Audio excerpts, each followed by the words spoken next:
सुबह खैर। जागो लाहौर में आप सबको खुश आमदीद कहते हैं जनाब, इस दुआ और इस उम्मीद के साथ कि आप लोग इस वक्त जहां कहीं भी होंगे ठीक ठाक होंगे, खैरियत से होंगे। मैं हूं आपकी होस्ट मुनीबा आसिफ और आज जनाब हमारा इस हफ्ते का आखिरी शो होगा और हमेशा की तरह आज भी हमारी कोशिश होगी कि मज़े मज़े की बातें आपके साथ शेयर की जाएं और ऐसे टॉपिक्स आप लोगों के लिए लेकर आएँ जो इन्फॉर्मेटिव भी हों और जिनके बारे में जानना बहुत ज़्यादा ज़रूरी होता है हम सब के लिए। और मैं हमेशा कहती हूँ कि जनाब हमारा जो वीकेंड है ना वो बड़े अच्छे अंदाज से हमें गुजारना चाहिए। एटलीस्ट खुद को टाइम दें, अपनी फैमिली के साथ वक्त ज़रूर गुजारें ताकि हमारा आने वाला जो हफ्ता होता है ना वो अच्छा गुजरे। और वैसे भी बढ़ती महंगाई और अशिया रोज़मर्रा की जो कीमतें हैं उनमें इजाफे की वजह से आजकल वैसे ही समाजी और मुआशी हालात थोड़े सख्त हो चुके हैं, मुश्किल ज़रूर हुए हैं, जिसकी वजह से हमारी ज़िंदगियों में बहुत सारी तब्दीलियाँ भी रूनुमा हो रही हैं। लेकिन फिर भी हमें अपनी ये कोशिश जारी रखनी चाहिए कि सब्र और इस्तिकामत के साथ हम इन सारी मुश्किलात का, इन हालात का मुकाबला ज़रूर करें। और ख़ास तौर पर हमने अपने असाब पर कंट्रोल रखना है, क्योंकि अक्सर लोग ना ये शिकायत करते हुए नज़र आ रहे होते हैं कि जनाब उन्हें गुस्सा बहुत ज़्यादा आने लगता है। तो कोशिश करनी चाहिए कि हम इस गुस्से पर काबू पाएं, क्योंकि गुस्सा और आंधी दो ऐसी चीज़ें होती हैं जिनके थमने पर पता चलता है कि जनाब नुकसान कितना हुआ है। इसलिए गुस्सा काबू में रखें ताकि आप नुकसान से बच सकें। तो इसी के साथ हम भी आगे बढ़ते हैं और कुछ बात कर लेते हैं। जैसे मौसम के हवाले से बात कर रहे थे तो शिद्दत के हवाले से जिसमें दिन ब दिन इजाफा ही होता जा रहा है और सूरज आग बरसा रहा है और लोड शेडिंग का अजाब भी हमारे सर पर मंडला रहा है। तो ऐसे में पसीना बहुत ज़्यादा बह जाता है और काफ़ी मिकदार में पानी ना पीने के सबब भी जिस्म में पानी की कमी यानी कि डिहाइड्रेशन हो जाती है। और डिहाइड्रेशन उस वक्त होती है जब जिस्म में पानी की मिकदार तशवीशनाक हद तक कम हो जाती है। और अगर पानी की ज़रूरत को फौरी तौर पर हम पूरा नहीं करते ना तो बहुत सी बीमारियों का हम शिकार हो सकते हैं, जिनमें गुर्दों की बीमारियां सरे फहरिस्त हैं। और गुर्दा जिस्म का एक अहम उज़्व है और अच्छी ज़िंदगी गुजारने के लिए हमारे पास सेहतमंद रहना भी बहुत ज़रूरी है। तो गुर्दे के हवाले से कौन कौन सी प्रॉब्लम्स हो सकती हैं डिहाइड्रेशन की वजह से और किस तरह उनसे बचा जा सकता है, इस पर आज हम बात करेंगे। हमारे साथ इस वक्त मौजूद हैं प्रोफेसर डॉक्टर अली सकलैन है, माहिर अमराज़े गुर्दा व मसाना है। डॉक्टर साहब आपको खुश आमदीद कहती हूँ। जागो लाहौर में कैसे हैं आप? जी बहुत शुक्रिया आपका, बहुत अच्छा जी। आप सुनाएं? मैं भी बिल्कुल ठीक ठाक। डॉक्टर अली, जैसे मैं बात करी थी गर्मी बहुत ज़्यादा बढ़ती जा रही है, तो इस मौसम में डिहाइड्रेशन होती है। डिहाइड्रेशन की वजह से सबसे पहले हमारे जो इफेक्ट होता है वो हमारे गुर्दों के ऊपर हो रहा होता है। तो किस तरह इसकी प्रिवेंशन हम कर सकते हैं कि हमारे गुर्दे ज़्यादा इफेक्ट ना हो इससे? जी बहुत शुक्रिया, आपने बड़ा अच्छा टॉपिक आज के मौसम के हवाले से, क्योंकि इस वक्त पाकिस्तान में मुख्तलिफ इलाकों में जो गर्मी की शिद्दत है वो बहुत ज़्यादा है। और लाजमी तौर पर आपने जिस तरह आपने इंट्रो में ये बताया है कि गर्मी की शिद्दत से जब पसीना ज़्यादा निकलता है तो जिस्म में पानी की जो कमी है वो वाक़ हो जाती है। पूरे जिस्म में जो पानी का निज़ाम है इसको संभालने के लिए अल्लाह ताला ने जो अज़ा रखे हैं ना वो गुर्दे हैं जी। और जो भी हम जिस्म में सारा दिन पीते हैं उसमें से जितनी जिस्म की ज़रूरत है वो गुर्दों ने जिस्म के अंदर रिटेन कर देना है। और जो बॉडी का एक्स्ट्रा पानी है अगर ज़्यादा है तो उसको पेशाब के रास्ते निकाल देना है। अब आजकल के मौसम के हवाले से ये तो गुर्दों का फंक्शन था, हो क्या रहा है। अब आप देखें कि डिहाइड्रेशन हम कहते हैं जिस्म में पानी की कमी को डिहाइड्रेशन कहते हैं। अब पानी की कमी होती कैसे है? वो स्वेट, पसीना जी। अगर आपको एक मिसाल, आजकल मौसम है ये उल्टियाँ पखाने लग जाते हैं, डायरिया हो रहा है, बहुत ज़्यादा वाटर लॉस हो रहा है। बहुत ज़्यादा जो मज़दूर तबका हमारे जो लेबरर हैं आप देखें कि वो इस गर्मी की शिद्दत में काम करते हैं तो बहुत ज़्यादा उनका पानी बह जाता है। बहुत सारे लोग जो शुगर के मरीज़ हैं, जब शुगर जिस्म में बढ़ती है तो क्या होता है, बार बार पेशाब आता है क्योंकि गुर्दों ने खारिज करना है। तो वो जो पेशाब आता है जिस्म से पानी की कमी करता है। बहुत सारे जो ब्लड प्रेशर के मरीज़ हैं या शुगर के मरीज़ हैं, ये ऐसी अद्वियात पे होते हैं कि जो कि पेशाब जिस्म से ज़्यादा निकालती हैं, उसकी वजह से उनको डिहाइड्रेशन हो जाती है। तो ये चंद एक वजूहात थी कि पानी की कमी किस तरह होती है। अब गुर्दों पे इनका असर कैसे आता है ये बड़ा अहम है कि देखें गुर्दों का काम ही है कि पानी स्टोर करके जो चाहिए बाकी निकाल देना। अब क्या है कि आप डिहाइड्रेशन का शिकार हो गए, सबसे पहला जो बॉडी को रिस्पॉन्स है ना गुर्दों का वो ये होगा कि वो जो इखराज है ना उसको रोक देगा ताकि जिस्म के जो अज़ा हैं उनको वो पानी की कमी का शिकार ना होना दें। सही, अच्छा, जब वो इखराज रोकेगा तो इसका मतलब क्या होगा? सबसे पहले कि आपको पेशाब की कमी वाक़या होगी। और आप अक्सर नोट कर लें कि यही होता है कि जब आप पानी की कमी का शिकार हैं तो आपका पेशाब कम हो जाता है। दूसरा, बॉडी का रिस्पॉन्स क्या आएगा कि आपको प्यास की जो है ना तलब बढ़ेगी ना, तो आप पानी ज़्यादा इस्तेमाल करना शुरू कर दे। तो ये अल्लाह ने ना दो नॉर्मल ऐसे निज़ाम हमारे अंदर रखे हैं कि पानी की कमी का शिकार हुए तो तलब बढ़ गई, प्यास लगी तो पीना शुरू कर दिया, तो भी बॉडी हाइड्रेट हो गई। अगर किसी भी सिचुएशन में हम पानी के करीब नहीं है, नहीं पी सकते, तो गुर्दों ने अपना निज़ाम क्या बहाल कर लिया कि उन्होंने इखराज रोक दिया, पेशाब को कम कर दिया ताकि बॉडी जो है ना फिल रहे। अब इसका नुकसान क्या होगा? सही। नुकसान ये होगा ख़ास तौर पर दो जो प्रॉब्लम्स हैं ना, इसके साथ बहुत ज़्यादा बढ़ जाएंगे। पहले नंबर पर मसाने के इन्फेक्शन। अच्छा। और जो ये यूरिनरी ट्रैक्ट इन्फेक्शन जिसको हम कहते हैं, क्या होगा कि जब आपका पेशाब गुर्दे कम करते हैं पानी की कमी की वजह से, तो पेशाब गाढ़ा हो जाता है, कंसंट्रेटेड हो जाता है। और अक्सर आप देखें कि पानी की कमी का शिकार जो लोग हैं, या इस मौसम की शिद्दत में हम भी कभी बाजार बाहर निकलें तो जब हम जाके पानी ना पिया हो तो यूरिन करते हैं, तो यूरिन डार्क हो जाता है, उसका रंग जो है वो गहरा हो जाता है। ये कंसंट्रेटेड यूरिन होता है। मसाने में ये पड़ा हुआ पेशाब जो जरासीम है ना, इस पे ज़्यादा ग्रो करते हैं।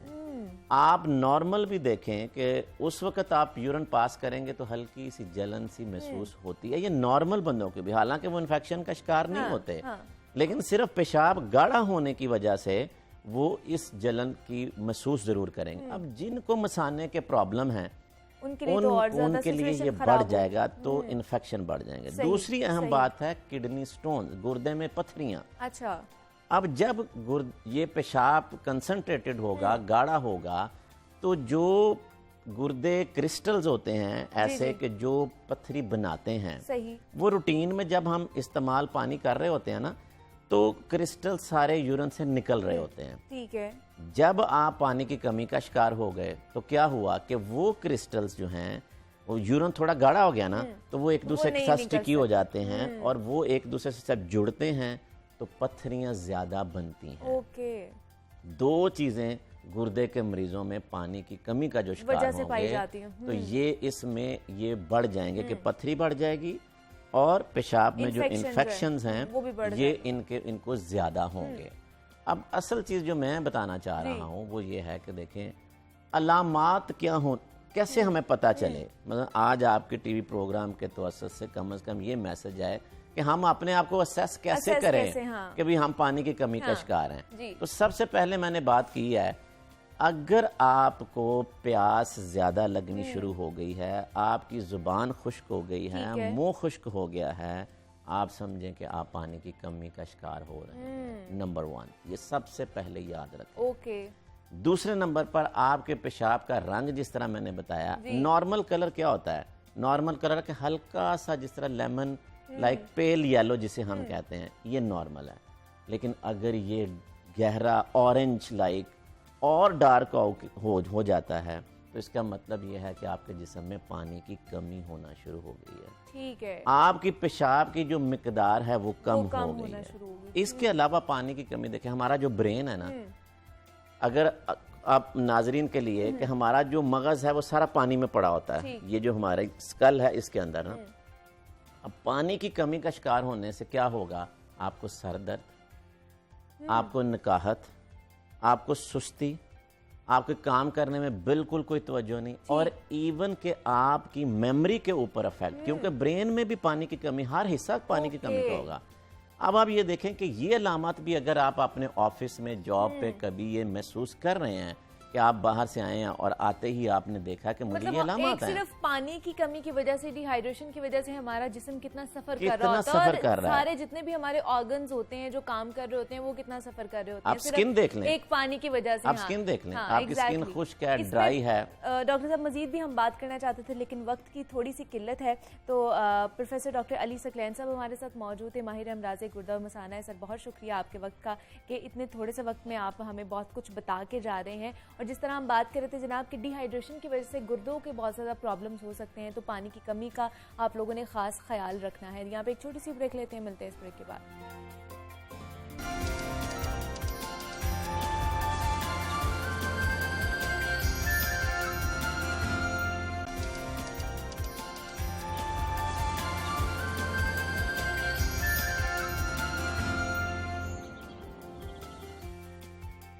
वेलकम बैक टू जागो लाहौर। नाज़रीन, बच्चे किसी भी बाग की रौनक, खुशबू और जीनत की तरह और किसी भी कौम का मुस्तकबिल होते हैं, और उनके हुकूक का दिफा, तरबियत, फलाह बहबूद और तालीमी और फ़नी सलाहियतों को उजागर करके ही हम एक सेहतमंद और तरक्की याफ्ता मुआशरे का ख्वाब देख सकते हैं। जंगें हो या फिर कुदरती आफात हो, मुआशरती बेरारवी हो या फिर घरेलू तनाज़ात हो, इन सबसे ज़्यादा मुतासर होने वाला फरीक ये मासूम बच्चे ही होते हैं। और वतने अजीज समेत दुनिया के हर इलाके में हर वक्त किसी न किसी के हाथों कोई ना कोई बच्चा जुल्म तशद्दुद, जिनसी ज्यादती या फिर जबर का शिकार हो रहा होता है। और अक़वाम मुत्तहिदा के मुताबिक 25 करोड़ बच्चे ऐसे ममालिक में अभी भी रहते हैं जो किसी न किसी खाना जंगी या फिर बैनुल-अक़वामी जंग के हाथों इस्तेहसाल का शिकार हो रहे हैं। और पाकिस्तान समेत दुनिया भर में जारहियत का शिकार मासूम बच्चों का आज आलमी दिन मनाया जा रहा है। और बच्चों के हवाले से सिर्फ एक दिन मनाकर फिर खामोशी की चादर तान लेने से जनाब इस इस्तेहसाल को रोका नहीं जा सकता। इसके लिए हमें मुस्तकिल बुनियादों पर इक़दामात उठाना और उठाने चाहिए भी, क्योंकि ये वक्त की अहम ज़रूरत बन चुका है। और बच्चों पर होने वाले मजालिम को हम कैसे रोक सकते हैं, बच्चों को इन मजालिम से बचने के हवाले से क्या क्या हमें इक़दामात करने की ज़रूरत है, कैसी तरबियत दी जा सकती है और मुआशरे में हम किस तरह इसको चेंज कर सकते हैं, मुआशरे की क्या इसमें रोल है, इस पर बात करेंगे। असिस्टेंट प्रोफेसर डॉक्टर उस्मा आशिक खान हमारे साथ मौजूद है, क्लिनिकल साइकोलॉजिस्ट हैं और इंचार्ज हैं department of gender and development studies की। डॉक्टर उस्मा, आपको खुशामदीद कहती हूँ जागो लाहौर में। कैसी हैं आप? अल्हम्दुलिल्लाह। डॉक्टर उस्मा, आज मासूम बच्चों का, जारहियत के शिकार मासूम बच्चों का आज आलमी दिन मनाया जा रहा है, और हम देखते हैं कि कहीं ना कहीं कोई ना कोई बच्चा किसी न किसी लम्हे में जुल्म और तशद्दुद का शिकार हो रहा होता है। आज का दिन मनाने का मकसद क्या है, इसको किस तरह एलैबोरेट करेंगे आप? देखिए, ग्लोबली आज का दिन सेलिब्रेट किया जाता है उन बच्चों के नाम जो किसी वॉर की सिचुएशन में या एक डिज़ास्टर की सिचुएशन में जो अफेक्टेड बच्चे हैं, विक्टिम हैं बेसिकली, बिकॉज बच्चे और ख़वातीन इस तरह की वॉर की सिचुएशन में या डिज़ास्टर में वो ज़्यादा अफेक्ट होते हैं। और वो क्योंकि डिपेंडेंट एक किस्म की पॉपुलेशन कंसिडर की जाती है, बच्चे बहुत हद तक अडल्ट्स पे डिपेंडेंट होते हैं, तो उनकी ऐसे मौक़ों पे वॉर की सिचुएशन में, डिज़ास्टर की सिचुएशन में वो उनको फॉर एग्ज़ाम्पल, क्योंकि बच्चे अगर खुराक की सूरत में, शेल्टर की सूरत में, प्यार की सूरत में डिपेंडेंट हैं, तो उनका अफेक्ट होने से क्या होता है कि वो मेलन्यूट्रिशन का शिकार हो जाते हैं। ऐसे मौक़ों पे स्मगलिंग या ट्रैफिकिंग जिसको हम कहते हैं, उसका बहुत ज़्यादा एक चांसेस होता है बच्चों का। और अगेन उनकी अमवात भी, कि वो चूँकि खुराक के सिलसिले में डिपेंडेंट होते हैं तो वो भी उनकी अमवात का भी चांसेस होते हैं। तो बेसिकली एक जो बच्चों की एज है या जो चाइल्ड जिसको हम कहते हैं, वो एक बिल्डिंग ब्लॉक की सूरत में आपकी पूरी शख्सियत जो है वो बचपन से डेवलप होती है, आपकी शख्सियत पूरी जो है वो बचपन में डेवलप हो जाती है। तो हम समझते हैं कि इस तरह के डिज़ास्टर जो हैं वो उन पर बहुत ज़्यादा मनफी असरात जो है मुरतब करते हैं, जो आने वाली नस्लों के लिए और ऑन द ग्लोब जो हम बात करते हैं पूरी दुनिया के लिए एक लम्हा फ़िक्रिया है कि हम इसको एड्रेस करें और इस पर बात करें।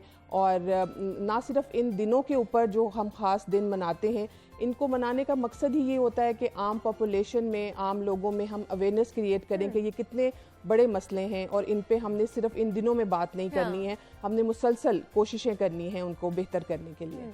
लेकिन इसकी इन तमाम तर सिचुएशन की वजह से बच्चों पर जिस्मानी तौर पर तो वो इफ़ेक्ट हो रहे होते हैं, लेकिन जहनी तौर पर भी वो इफ़ेक्ट हो रहे होते हैं।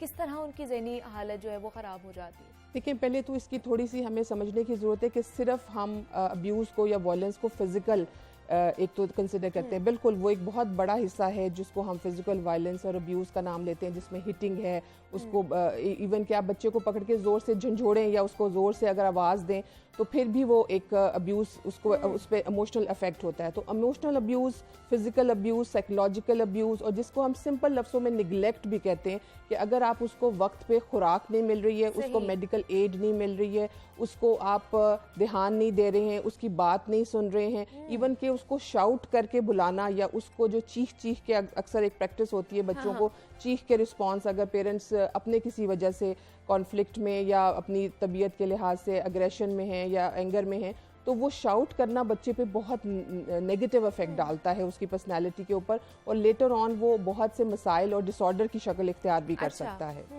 तो मैं समझती हूँ कि ये जो रवैये हैं, एक तो फिजिकल अब्यूज़ को समझना, फिर उसकी टाइप्स को आगे फिजिकल अब्यूज़ के साथ इमोशनल, साइकोलॉजिकल अब्यूज़, और उसके अलावा ये सारे जो जिसको हम कहते हैं कि आम लफ्ज़ों में कि आप उसको अगर उसको भूख लगी है और उसको नहीं मिल रहा, खाना वक्त पे नहीं मिल रहा है, उसकी नीड्स पूरी नहीं हो रही हैं, तो ये भी एक बहुत बड़ा अब्यूज़ की एक टाइप में आता है जिसको हम नेगलेक्ट कहते हैं। अच्छा, लेकिन ये सारी सिचुएशन हम देखते हैं कि किसी ना किसी हमारे घर पर भी हो रही होती हैं कि बच्चा अगर पढ़ाई में अच्छा नहीं है, स्कूल नहीं जा रहा या ज़्यादा फोकस नहीं कर रहा अपनी स्टडी पे, तो वालिदैन भी उसके ऊपर थोड़ा सा तशद्दुद कर देंगे, शाउटिंग करेंगे तो पढ़ क्यों नहीं रहे, ज़्यादा लापरवाही दिखाएगा तो उसको मार भी पड़ती है। तो इस सिचुएशन में भी बच्चा जो है वो जहनी तौर पर डिस्टर्ब होना शुरू हो जाता है। बहुत ज़्यादा इफेक्ट होता है। अब आप देखें कि ये एक नॉर्मल सी प्रैक्टिस है कि बच्चा अगर अच्छा परफॉर्म नहीं कर रहा पढ़ाई में, तो ये जानने की बजाय कि वो क्यों नहीं परफॉर्म कर रहा, उसको झिड़क के, उसको बहुत ज़्यादा डांट के हम मसाइल को हल करने की कोशिश कर रहे होते हैं।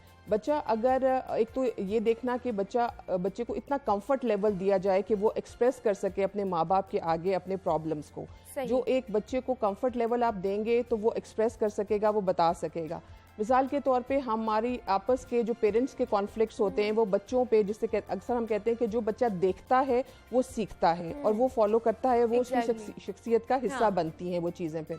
तो पेरेंट्स की अपनी जो अपने रवैये जो हैं, अपना एंगर कंट्रोल वो कितना कर रहे हैं, और अगर वो बच्चे को कोई चीज़ सिखाना चाहते हैं तो उसको अमली तौर पे परफॉर्म करके दिखाएं, फिर उससे बच्चा ज़्यादा अच्छा सीख सकता है और उसको फॉलो कर सकता है। बच्चा घर में अगर कोई रवैया उसका फ़र्क आ रहा है या उसको आप जिस तरह मिसाल हम अक्सर देते हैं कि अगर वो कोई ऐसी हरकत कर रहा है जिसको आप नहीं चाहते कि वो कंटिन्यू करे, तो उसमें बहुत से तरीके हैं, साइकोलॉजिकल तरीके हैं जो हम एज ए क्लिनिकल साइकोलॉजिस्ट, जो हमारी एसोसिएशन है Pakistan association for clinical psychologist जो है, वो ट्रेंड क्लिनिकल साइकोलॉजिस्ट जो हम प्रोड्यूस कर रहे हैं और डिफरेंट इंस्टीट्यूट्स में काम भी कर रहे हैं। तो बेसिकली ख़ास तरीके और ख़ास ट्रीटमेंट के तरीके होते हैं जिसको हम अक्सर कहते हैं कि जी 2 लेवल्स पे प्रिवेंशन और ट्रीटमेंट। सही, ठीक है। जहां हम काम होने ही ना दें, जहां हम ऐसे रवैये पैदा ही ना होने दें, और सेकेंडली ट्रीटमेंट। तो ये 2 चीज़ें हैं जिन पे फोकस करने की ज़रूरत है। नहीं, तो इस सिचुएशन में फिर किस तरह, अगर आप थोड़ी सी टिप्स दें कि अगर वालिदैन इस सिचुएशन में फंस जाते हैं तो वो किस तरह इसको टैकल करें? देखिए, मैं अपने एक प्रोफेसर की बात कोट करूंगी कि अगर एक यंग लड़का और लड़की को अगर कोई औलाद आती है उनकी ज़िंदगी में और वो माँ बाप बन जाते हैं, तो ये ज़रूरी नहीं है कि वो अगले लम्हे अक्लमंद भी हो गए हैं। तो उनकी शख्सियत में पहले से अवेयरनेस के उन्होंने किस तरह एक बच्चे की परवरिश करना है, ये एक बहुत कोई मामूली चीज़ नहीं है। आप एक पर्सनैलिटी को डेवलप करने लगे हैं। आपका टाइम, आपकी एनर्जी, आपका सही टाइम पे उसको रीइंफोर्स करना, उसको समझाना कि क्या गलत है क्या सही है, और उसके लिए एक कंफर्टेबल एनवायरनमेंट घर का क्रिएट करना बहुत ज़रूरी है। बच्चे की डेवलपमेंट के लिए हम कहते हैं कि घर का माहौल बहुत इम्पॉर्टेंट रोल प्ले करता है, जिसमें अगर बाप किसी बात पे गुस्सा है या बाप किसी बात पे उसको कॉन्फ्लिक्ट का शिकार है या कोई भी इश्यूज़ हैं जिसमें फाइनेंशियल इश्यूज़ हैं आजकल बहुत ज़्यादा पेरेंट्स को, तो जिसकी वजह से वो गुस्सा कहीं इजी टारगेट है उनके लिए, बच्चों पे निकाल रहे होते हैं। बच्चों को इतना ज़्यादा गुस्सा करना कि बच्चे डर जाएं, सहम जाएं कि वो इजहार ही ना कर सकें। और ये अब्यूज़ के केसेस में तो होता भी कुछ ऐसा ही है कि अगर कोई वाकया भी होता है तो पेरेंट्स उसको छुपाते हैं, दबाते हैं, या बच्चे के को यकीन नहीं करते या बच्चे की बात सुनते नहीं हैं। तो अब बच्चों के साथ पेरेंट का जो रिलेशनशिप है उसका स्ट्रॉन्ग होना बहुत ज़रूरी है कि बच्चा उनको अपना दोस्त समझे, उसको ये समझे कि मैं इनसे जो है वो बात करूँगा या तो करूँगी तो फिर ही मेरे मसाइल का हल है या बेहतर सिचुएशन हो सकती है। तो पेरेंटिंग स्किल्स जो हैं बेसिकली हम बात करते हैं कि का बेहतर होना या उनको इंट्रोड्यूस कराना या उनकी प्रैक्टिस कराना बहुत ज़रूरी है कि आप ये सीखें कि आपने एक बच्चे की तरबियत किस तरह से करनी है, बच्चे को कहाँ मना करना है, कितना मना करना है, और जो पॉजिटिव डिसिप्लिन जिसको हम कहते हैं उसका होना बहुत ज़रूरी है। एग्जैक्टली उसको अडेप्ट करना बड़ा ज़रूरी है। लेकिन जिस तरह मैं बताई थी कि अक़वाम मुत्तहिदा की रिपोर्ट के मुताबिक 25 करोड़ जो बच्चे हैं अभी भी कहीं ना कहीं इस जारहियत का शिकार हो रहे होते हैं। तो हमारी सोसाइटी का फिर इसमें क्या रोल होता है, वो किस तरह हम इस सारी सिचुएशन को ठीक कर सकते हैं? देखिए, मेंटल हेल्थ को अनफॉर्चुनेटली इतनी इम्पोर्टेंस नहीं दी जाती जितनी डेफिनेटली फिजिकल हेल्थ उतनी ही इम्पॉर्टेंट है। लेकिन जब हम एक सो कॉल्ड नॉर्मल एनवायरनमेंट में देखते हैं तो हम समझते हैं कि कोई मसला नहीं है किसी इंडिविजुअल के साथ, या बच्चों को भी जब हम एक्सपोजर की बात करते हैं कि फैमिली के अंदर भी और बाहर भी, कि जो भी उनको उनके केयर गिवर्स हैं या जो भी उनको हैंडल कर रहे हैं, तो कम्युनिटी एज अ कम्युनिटी हमें मेंटल हेल्थ पे बात करने की ज़रूरत है कि हमारा एज अ इंडिविजुअल हमारी मेंटल हेल्थ कैसी है। बज़ाहिर जो बिल्कुल ठीक आपको इंडिविजुअल नज़र आ रहा है उसके बहुत से पर्सनैलिटी प्रॉब्लम्स हो सकते हैं, उसका ड्रग का यूज़, उसकी अपनी एंटी सोशल पर्सनैलिटी, उसकी अपना एक्सपोजर कितना है, उसको अपने बचपन में क्या वो वॉयलेंस का शिकार तो नहीं हुआ जो उसकी पर्सनैलिटी का हिस्सा बन गए। तो बेशुमार लिस्ट ऑफ फैक्टर्स हैं जो एक शख्स की शख्सियत बनाते हैं। तो हम मेंटल हेल्थ को जितना प्रमोट करेंगे, जितना उस पर काम करेंगे, तो मैं समझती हूँ कि उस लिहाज से हम एक एज अ कम्युनिटी एक वेलफेयर का काम कर सकेंगे लोगों की, अगर हम मेंटल हेल्थ पे काम करेंगे तो। और ये बड़ा ज़रूरी भी है कि आप वेलफेयर करें और ख़ासतौर पर लोगों का ये समझना शुरू कर दें या सिर्फ उनसे बातें करना शुरू कर दें और उनकी सुनना ही शुरू कर देना, तो बहुत सारी प्रॉब्लम जो है उनका हल निकल सकता है। हम तो सुनना ही मेरे ख्याल से भूल गए हैं। एग्जैक्टली सिर्फ हम अपनी सुनाने के लिए लोगों से बात करते हैं ना। इवन आप ये देखें कि बच्चों को अब जो गैजेट्स मिल गए हैं, पेरेंट्स कितना ध्यान दे रहे हैं या पेरेंट्स कितना टाइम दे रहे हैं, जिसको हम क्वालिटी टाइम कहते हैं, कि अगर वो बच्चा मोबाइल फ़ोन पे या कंप्यूटर गेम्स पे ज़्यादा टाइम स्पेंड कर रहा है और इंटरेक्शन या कम्युनिकेशन फैमिली के दरमियान कम हो गई है, तो दिस इज़ द फैक्टर जिस पर बहुत ज़्यादा ध्यान देने की ज़रूरत है। बिल्कुल ऐसे ही है। जारहियत का शिकार मासूम बच्चों का आलमी दिन आज मनाया जा रहा था पाकिस्तान समेत दुनिया भर में, तो उस पर हमने आज बात की। हमारे साथ माहिर नफ्सियात डॉक्टर उज़मा आशिक खान मौजूद थी। डॉक्टर उज़मा, बहुत शुक्रिया आपके वक्त का कि आप यहाँ पर आई हैं और इस टॉपिक के ऊपर हमारे साथ बात की। और हमें बहुत ज़्यादा ज़रूरत है कि अपनी सोसाइटी को ठीक करें, एटलीस्ट खुद को ठीक करने की कोशिश की। यहाँ पे एक छोटी सी ब्रेक लेते हैं, मिलते हैं इस ब्रेक के बाद।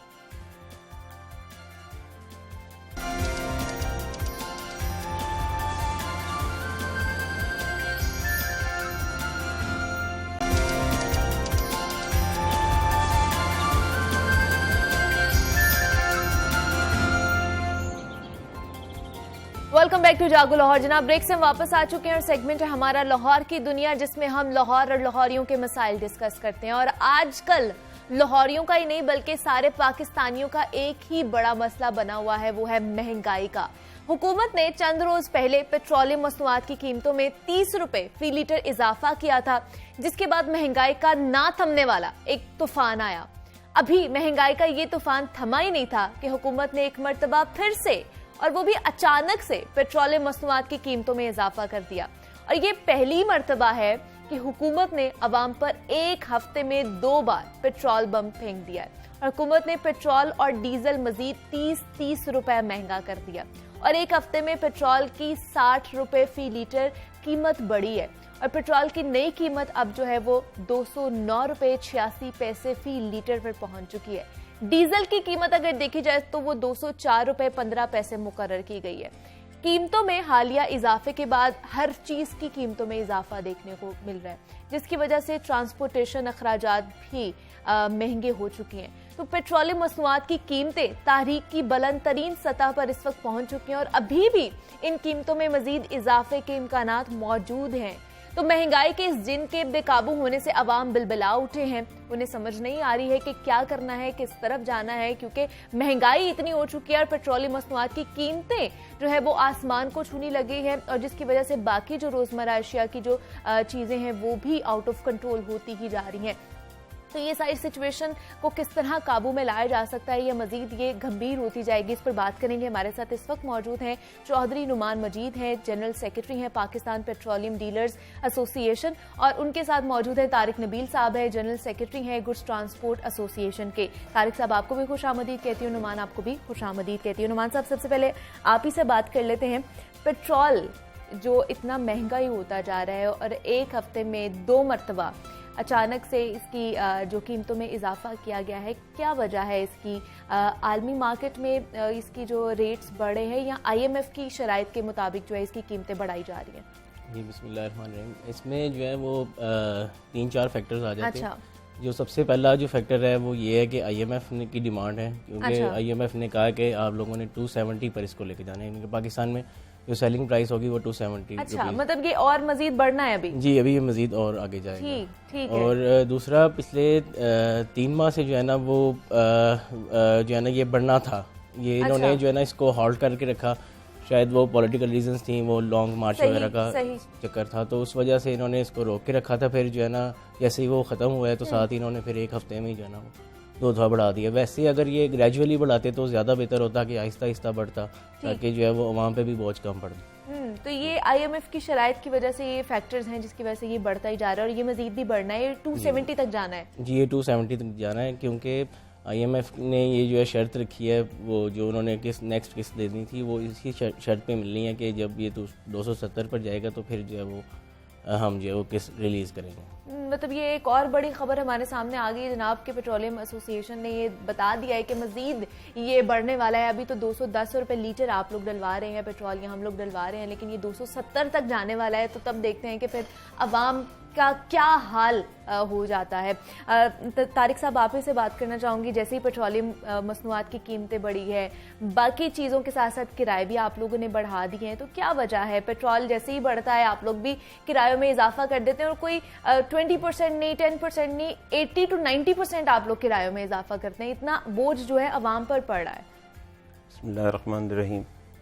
देखिए, हम तो पहले इस बात पे खुश नहीं होते कि अगर जो डीज़ल प्राइस बढ़ती हैं इससे पूरा माशरा जो है, हमारी पूरी कौम जो है ना, पूरी आवाम जो है वो मुतासिर होती है। बिल्कुल ऐसे ही है। और हमने तकरीबन 50% जो अपनी फ्लीट है वो हमने खड़ी की है, नहीं चला पा रहे ना। अच्छा। उसके डीजल इंक्रीज करने के बावजूद, क्योंकि महंगाई इतनी हो चुकी है जिसमें अब हमने सिर्फ वो नहीं लेना, पहले डॉलर आप देखें कि 200 तक गया है, ठीक है जी।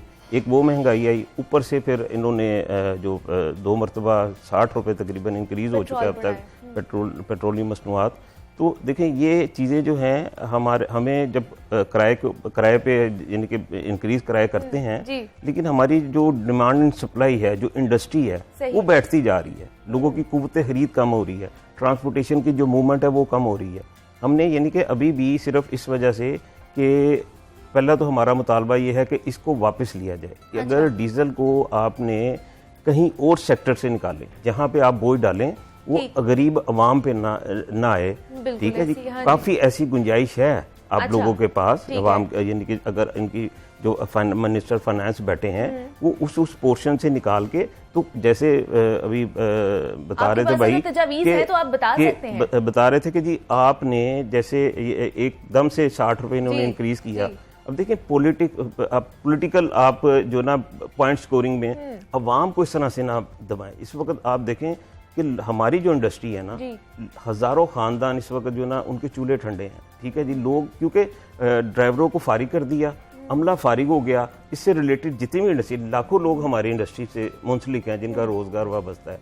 अगर 50% फ्लीट हमने रोक दी है तो उसका जितनी बेरोज़गारी, जितने लोग यानी कि बेरोज़गार हुए हैं, अब क्या करेंगे? इस वक्त आप जाएं तो आपकी इंडस्ट्री नीचे आ रही है, आपकी जो ट्रेडिंग जो है वो इस वक्त काफ़ी मुतासिर है। तो इसलिए इनको जो दूसरी जो लग्जरी हमारी चीज़ें हैं उसमें से कट करके तो हमें उनको अवाम को रिलीफ देना चाहिए। डीजल को एकदम से, जैसे बिजली का 8 रुपये जी, अब तो गैस भी बढ़ गई है, गैस के टैरिफ भी बढ़ गए। अपना डॉलर से हमारे जो टायर हैं, ऑटो पार्ट्स हैं, जितनी भी इससे लिंक चीज़ें हैं, तो एक तो उसकी प्राइस इंक्रीज हुई, दूसरा डीजल का आपने देखे ना कि हमारे किराए 50% इंक्रीज हो गए। तो ये देखिए, ये सारा बोझ क्या आपके ऊपर भी है, मेरे ऊपर भी है। हम इस चीज़ पे खुश नहीं है। हम कहते हैं कि कम से कम इतना आवाम को रिलीफ दें, इस इंडस्ट्री को, ट्रांसपोर्ट इंडस्ट्री को रिलीफ दें, ताकि हम अपनी जो मूवमेंट है अपनी वो चला सकें, अपनी ट्रांसपोर्ट चला सकें। टोल प्लाजे हमारे जी वो तकरीबन कराची लाहौर 18,000 रुपये, 1,000 लीटर है हमारा कराची आने जाने का। और आप देखें कि 60 रुपये से 60,000 रुपये इंक्रीज हो गया आपका रेट। आवाम पे ही बोझ है। इसी तरह अब जो लोकल यानी कि जैसे पेशावर है, पिंडी है, तो हर चीज़ इस वक्त जो है ना वो आउट ऑफ कंट्रोल है। तो इसलिए हमारा तो मुतालबा गवर्नमेंट से ये है कि इस पे नजरसानी करें और कमर्शियल व्हीकल के ऊपर जो कि कमर्शियल कम से कम। साहब तो कह रहे हैं मजीद बढ़ना है, 270 तक जाना है, आप कह रहे हैं कि मुतालबा कर रहे हैं कि वापस लिया जाए इसको। जी वही ना, ये तो एक और इन्होंने हमें महंगाई बम एक और गिरने वाला है हमारे ऊपर, नुमान साहब इंकशाफ करके जा रहे हैं इस चीज। लेकिन देखें, अगर इस तरह से ये प्राइस बोझ अवाम पे डालते रहेंगे ना तो बहुत मुश्किल हालात हो जाएंगे। आवाम का तो जीना मुहाल हो रहा है नुमान साहब, लेकिन गुज़श्ता जो हुकूमत गई है वो तो बढ़ा नहीं रही थी, तो वो किस तरह मैनेज कर रही थी? इजाफा नहीं हुआ था पिछले 2 से 3 महीने में? गुज़िश्ता हुकूमत जो है ना वो एक बहुत ही अच्छा काम करने जा रही थी, जो रशिया के साथ हमारी डील चल रही थी, क्योंकि रशिया जो है वो इस टाइम आपके सामने वॉर की सिचुएशन में, जिसकी वजह से वो इंटरनेशनल मार्केट से ना कट ऑफ है। तो उसी वजह से हमें चाहिए था कि इस चीज़ का अपॉर्चुनिटी का फ़ायदा उठाते, जिस तरह इंडिया ने उठाया। इंडिया में अब 1 मई को 25 रुपये पेट्रोल कम हुआ है, अच्छा, और हमारे इधर जो है 30 रुपये बढ़ाया गया। तो अगर ये रशिया के साथ डील हो जाती तो वो हमें जो है तकरीबन समझ लें कि इस टाइम हाफ प्राइस पे मिल रहा था। अच्छा, अगर हमारी रशिया के साथ डील हो जाती जी बिल्कुल बिल्कुल, तो कीमतें कम हो सकती थी। हाँ जी, वो बहुत अच्छी डील होने जा रही थी, लेकिन जो है वो जैसे ये आ गया हुकूमत चेंज होगी, उस वजह से जो है ना वो इस हुकूमत से भी हमारी तो दरख्वास्त ही है कि इस तरफ नज़रसानी करें, क्योंकि अवाम को रिलीफ देना ज़रूरी है। यहाँ तो लोगों की कीमतें खरीद इतनी ज़्यादा आपने कर दी है, तो फिर आप 1000 रुपये का भी लीटर बेचें, लेकिन जब लोग खरीद ही नहीं सकते हैं तो फिर ये ज़्यादती है। आपको इस चीज़ के ऊपर करना चाहिए। और इस हुकूमत का जो मोटिव था वो महंगाई के खिलाफ ही आए थे। बिल्कुल, एग्जैक्टली, हाँ। तो अब महंगाई करना जो है वो इनके लिए ये गलत बात है, ज्यादती कर रहे हैं वहाँ के साथ। लेकिन ये जो अचानक से फैसला किया, पहले 26 मई को एक दफा पेट्रोल बढ़ा, फिर इन्होंने 31 मई को कहा कि हम लोग पेट्रोल की कीमतें नहीं बढ़ा रहे हैं, और जैसे ही यकम आई इन्होंने कहा जी 30 रुपए बढ़ा दिए। अचानक जो फैसला हुआ है ये हुकूमत की तरफ से हुआ है, ये जो आप लोग हैं ये खुद कर देते हैं? अच्छा, इसमें ना वजीर ख़जाना साहब जो है ना वो काफ़ी देर से कह रहे थे, जब से हुकूमत में आए ना तब से वो जो है ना इशारतन कह रहे थे कि हमने इसको जो है ना बढ़ाना है। ठीक है। लेकिन वो जो एक पॉलिटिकल इंस्टेबिलिटी आई हुई थी, उस वजह से जो है ना उन्होंने रोका हुआ था। तो जैसे ही वो ख़त्म हुआ सारा मामला लॉन्ग मार्च वाला, तो फिर इन्होंने जो है ना उसको इंक्रीज़ कर दिया, और ग्रेजुअली भी इंक्रीज़ किया एकदम से ही, यानी कि एक हफ्ते के अंदर, एक हफ्ते में 2 मरतबा 60 रुपए जो है वो पेट्रोलियम मसनूआत की कीमतों में इजाफा किया गया, और मजीद भी इसमें इजाफा किया जाएगा, और 270 रुपए तक पेट्रोलियम मसनूआत की कीमतें जानी है। और ये जो सारी सियासी जो इस्तेहकाम है तारिक साहब, ये तो सारा बोझ जो अवाम पे पड़ रहा है, तो आगे मजीद कौन कौन सी चीज़ें जो है महंगी हो जाएंगी? और जैसे खाने पीने की चीज़ें हैं, रोज़मर्रा अशिया की जो चीज़ें आती हैं, आप लोग ट्रांसपोर्ट के थ्रू हम लोग वो अपने शहर में मंगवाते हैं, तो कितना बोझ और पड़ जाएगा जो एक आदमी को सहना पड़ेगा? देखिए जी, अभी जो है तकरीबन 50% ये जो 8 दिनों में इन्होंने इंक्रीज़ किया है, 50% इंक्रीज हुई है प्राइस। अच्छा, ठीक है। तो यकीनी बात है कि वो आगे कंज्यूमर के ऊपर जाना है, आगे आम पब्लिक के ऊपर उसका बोझ पड़ना है, और हर चीज़ का, ठीक है। अब देखें, इस वक्त बैलेंस आप चेक करें कि महंगाई जो है वो ऊपर जा रही है और आमदन जो है वो नीचे आ रही है। अब इस बैलेंस को किसने बराबर करना है? अगर आप यानी कि ठीक है, अब प्राइस आप अगर इंक्रीज करनी है आपने, तो फिर उसी तरह आमदन को भी ऊपर जाना चाहिए, कारोबार भी हमारे बेहतर होने चाहिए, इंडस्ट्री हमारी प्रमोट होनी चाहिए, लेकिन वो चीज़ें हमारी नीचे जा रही हैं और महंगाई का जो बैलेंस है वो ऊपर जाता जा रहा है। जिससे होना क्या है कि जब अनबैलेंस होगी चीज़ें तो ये एकदम से गिरनी है। इसके लिए देखें, ये हिकमत अमली जब स्टेक होल्डर हैं, जैसे ये बैठे हैं अपना पेट्रोल वाले, ठीक है, पेट्रोलियम से रिलेटेड है, हम ट्रांसपोर्ट से रिलेटेड हैं, इंडस्ट्री से रिलेटेड हैं, इन लोगों को भी मशावरत में शामिल करना चाहिए। वो स्टेक होल्डर हैं, हम लोग इस मुल्क को चलाने वाले हैं, इस मुल्क को टैक्स देने वाले हैं। तो अगर बंद कमरों में ये फैसले किए जाएंगे तो फिर ऐसे ही होगा। अगर पॉलिटिक्स के ऊपर आपने फैसले करने हैं, आपने मुल्क को नहीं देखना, आपने अवाम को नहीं देखना, तो फिर तो हमारी अल्लाह ना करे हमारे हालात हमारे हाथ से ना निकल जाएं। देखिए, हम इस पाकिस्तान के लिए हमारी जान माल हर चीज़ हाजिर है। ये पाकिस्तान है तो हम लोग हैं, ये हमारी इज्जत है, ये हमारी पहचान है। और अल्लाह ने जो अल्लाह का शुक्र है कि इस पाकिस्तान को इज्जत और जो वकार और जो मर्तबा दिया है, दुनिया में शायद ही किसी मुल्क में मैं समझता हूँ को हो। हर तरह का टैलेंट है हमारे पास इतने टैलेंटेड बच्चे हैं जिनका फ्यूचर आगे कुछ नजर नहीं आ रहा। साहब यहीं से हम लोग स्टार्ट करेंगे और जिस तरह हम बात करते हैं जनाब, किरायों में भी इजाफा कर दिया गया है और पेट्रोलियम मसनूआत की कीमतें भी इजाफा किया गया है और मजीद इसमें जो है वो इजाफा किया जाएगा आने वाले दिनों में। आप दोनों का बहुत शुक्रिया, चौधरी नुमान मजीद और तारिक नबील साहब हमारे साथ मौजूद थे। बहुत शुक्रिया आप दोनों का कि आप लोगों ने अपना मौक़िफ़ हमारे साथ पेश किया है। यहाँ पे एक छोटी सी ब्रेक लेते हैं, मिलते हैं इस ब्रेक के बाद।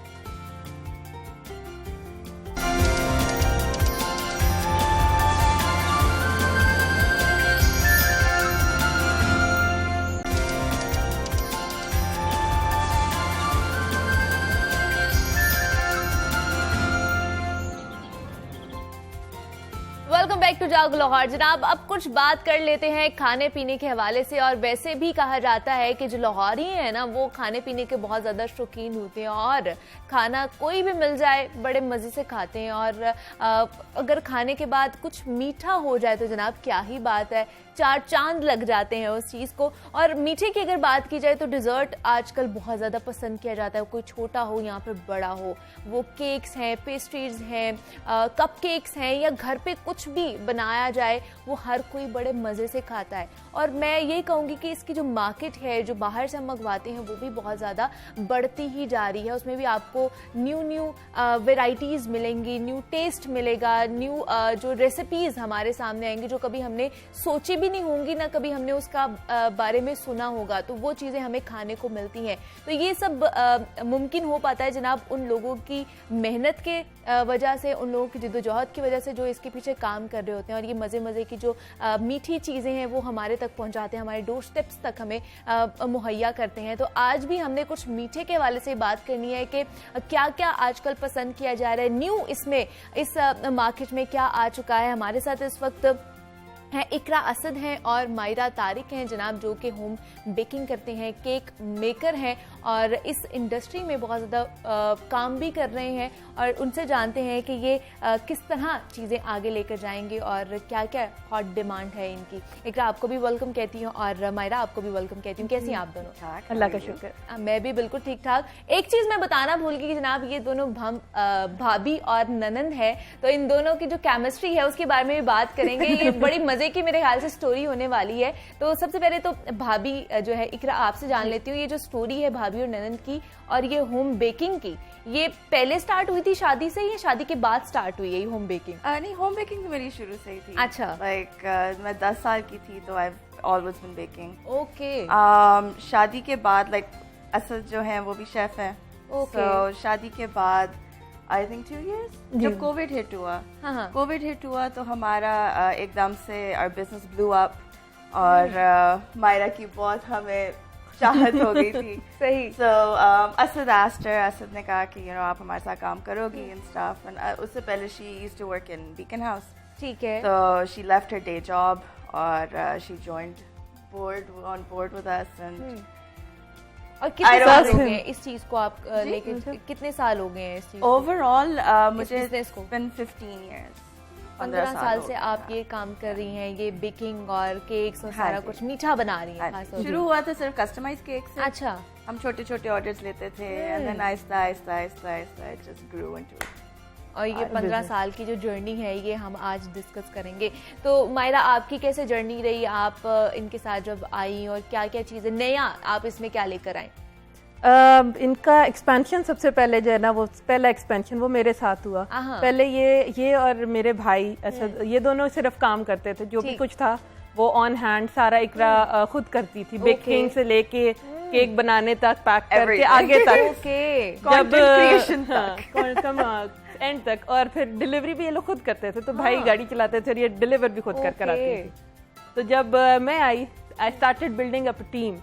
सही। अब ये और मैं सारों को हेड करते हैं और हमारे नीचे एक पूरी टीम है जो लोग चीज़ों को प्रेप करके और एक बना के हमारे आगे रखते हैं, उसको फाइनलाइज करके सारी उसकी परफेक्शन ला के उसको फिर हम आगे कस्टमर को हैंड ओवर कराते हैं। मतलब अब वो सारी चीजें जो है आप हैंडल करती हैं और इकरा जो है वो हेड कर रही होती है। इकरा हेड करती है। तो इकरा क्या क्या आपके मेन्यू में क्या क्या चीजें हैं, कहाँ से स्टार्ट किया था? कस्टमाइज केक से स्टार्ट किया था, लेकिन आहिस्ता आहिस्ता चीजें कितना इनलार्ज होती गई? कोविड हिट हुआ ना, हमारे पास कुछ नहीं था करने को। सारा कुछ एवरीथिंग जस्ट कोलैप्स्ड। आपको पता ही है तो मैंने सिनेमन रोल से शुरू किया, सही, उधर से मेरी शुरुआत हुई और बस इंस्टा पे लगाया एंड एवरीबॉडी वाज लाइक हमने ऑर्डर करना है। आई वाज़न्ट रियली एक्सपेक्ट, मैंने तो अपने लिए बनाए थे टू बी ऑनेस्ट, बिकॉज़ हम बाहर नहीं जा सकते थे कहीं।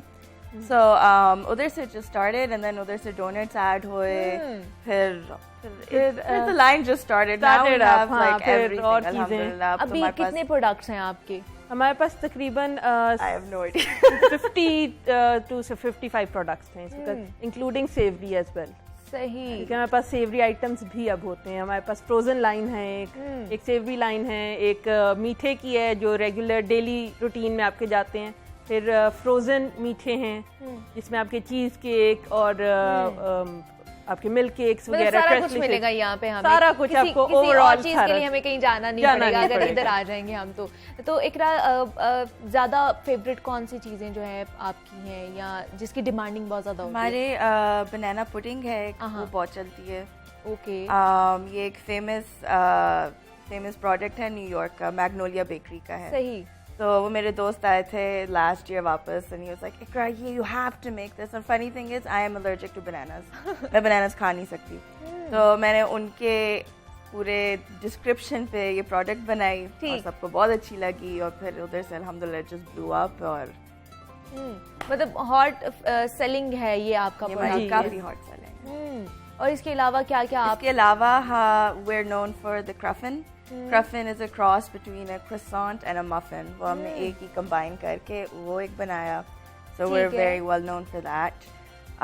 अभी रिसेंटली हम ब्रेड्स के अंदर वेंचर कर रहे हैं। सही, और केक्स हमारे वैसे ही चलते हैं।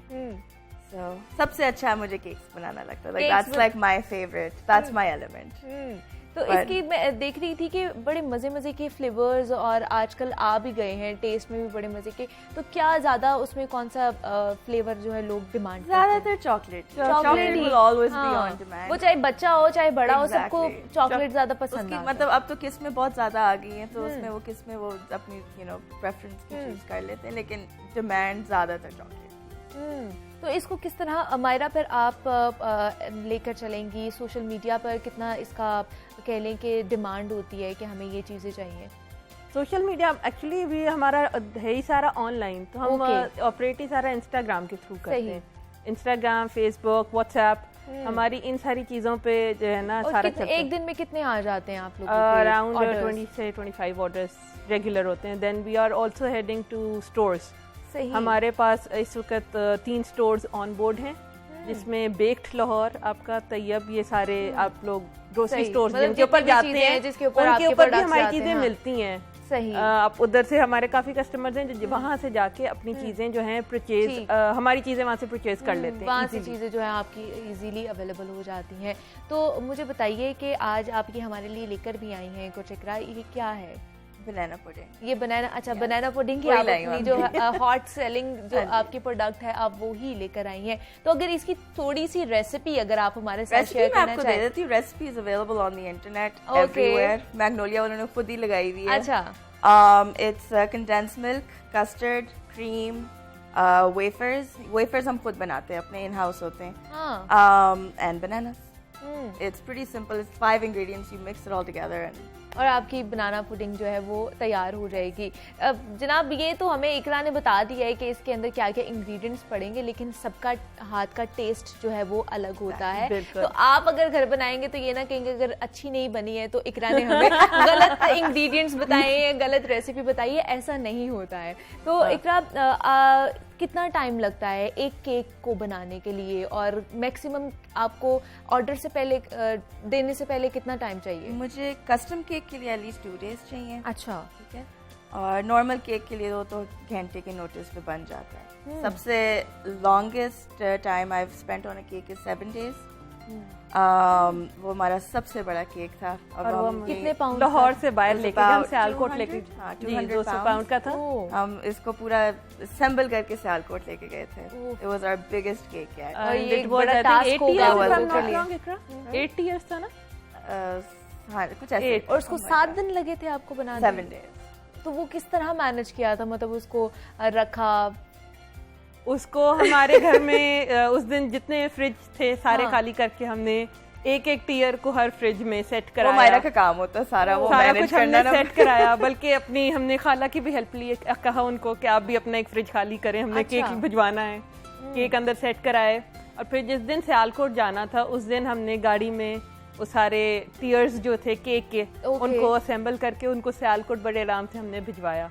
और फिर सियालकोट जाके उसको पूरा इन हाइट इकरा ने असेंबल किया, दोबारा से असेंबल किया। बिल्कुल। और फिर जो भी फाइनल उधर थोड़ा बहुत टचअप था वो इकरा ने उधर जाके ऑन। क्या बात है। इस काम से मेरी ट्रैवलिंग बहुत होती है, लाइक आई लाइक, मुझे वैसे पाकिस्तान में इतना वैसे ट्रैवल नहीं किया हुआ, लेकिन इस काम के थ्रू मेरी ट्रैवलिंग बहुत होती है, सो आई रियली एंजॉय दैट। तो मुझे बताइए इकरा कि इसके लिए जिसकी टॉपिंग्स होती हैं केक्स की, इसके लिए क्या क्या चीज़ें यूज़ होती हैं? अब डिपेंड करता है, आप बटर क्रीम भी यूज़ कर सकते हैं, वो आजकल बहुत फेमस मीडियम चल रहा है। इससे पहले फॉन्डेंट थी, व्हिप क्रीम है, गनाश है, ये सारी ये इन्हीं की किस्में आगे आप लेके चलते हैं। लेकिन इसकी जो इंग्रेडिएंट्स है वो आसानी से मिल जाते हैं? अब आसानी से मिल जाती हैं, अब तो मेरे से जिनको नहीं मिलती वो मैं I encourage everybody to ask me, मैं उनको आराम से आई टेल देम, मैंने इसमें बहुत अरसा लगाया है। तो आई वुड जब मैं व्हेन आई स्टार्टेड किसी को कुछ नहीं पता था, लाइक इधर वो चीज़ें ही नहीं थी, नाम तक नहीं सुने थे लोगों ने। बट आई थिंक कि अगर if I can share the information तो why not, it make it easy for somebody else. तो आपने इकरा कहीं से सीखा था या आपको अपना शौक था कि मैंने इस चीज़ सीखा भी था, लेकिन ज़्यादातर मेरा अपना शौक था।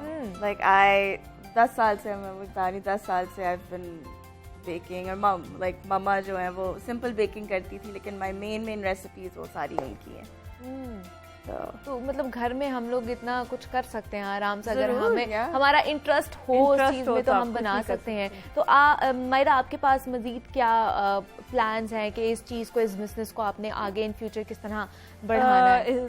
अभी तो हम लोग इसको जो है ना सोच रहे हैं इस साल इंशाल्लाह अपना एक आउटलेट करने का, जिसकी हम पूरी इस वक्त जो है ना उसके कह लें उसकी तरफ हमारी सारी फोकस है। एंड इंशाल्लाह once we are done with the horse we'll try our best to expand it all over Pakistan, ताकि सिर्फ लाहौरियों को ही नहीं बाकी पाकिस्तान के लोगों को भी जो है ना इसका और मिल सके, मीठा खाने को मिल सके। ये बड़ी अच्छी चीज़ है। Then best of luck both of you कि आप लोग इस चीज़ को मज़ीद आगे लेकर जाएं और बढ़ाएं। इकरा असद और माहिरा तारिक हमारे साथ मौजूद थी। आप दोनों का बहुत शुक्रिया कि आप दोनों यहाँ पर आई और ये मज़े मज़े के केक्स और मज़े मज़े के डिज़र्ट के हवाले से जनाब हमने बात। अब मुझे इजाज़त देनी है, आपने बहुत सारा ख्याल रखिए।